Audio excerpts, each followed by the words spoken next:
The earliest known form of Chinese writing is called the oracle bone script, 甲骨文. This is because these characters were carved onto ox bones or turtle shells.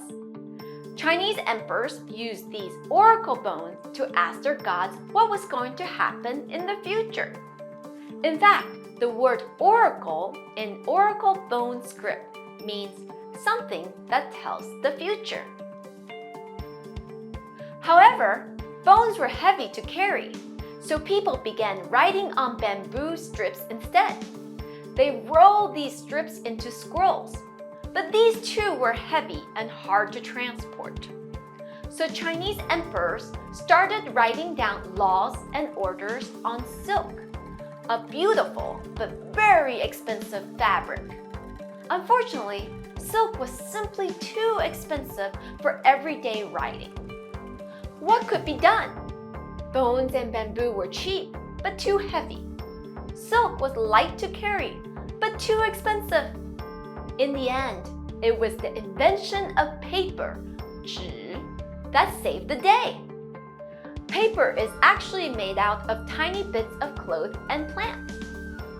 The invention of paper is usually credited to Cai Lun, an official working for the Chinese emperor during the Han Dynasty. The Chinese people first used paper for wrapping. Over time, as more books were made, the Chinese people developed a strong reading culture.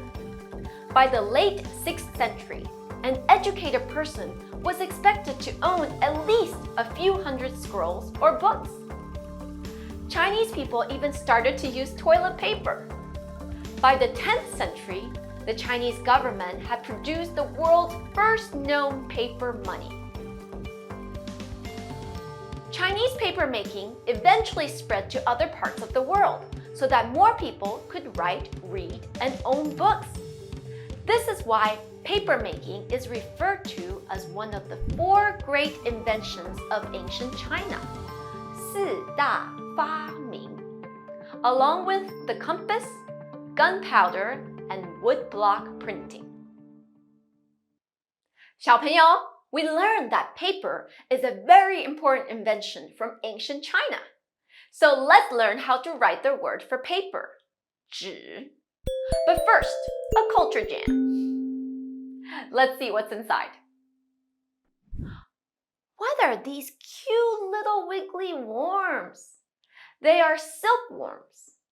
These little guys are super important to the Chinese people because they produce silk, a beautiful fabric that became a major item exported from China to Europe, starting more than 2,000 years ago.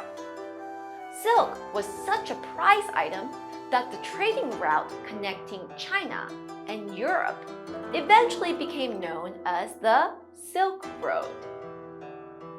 Before paper was invented, silk was used to make scrolls for emperors to write down their laws.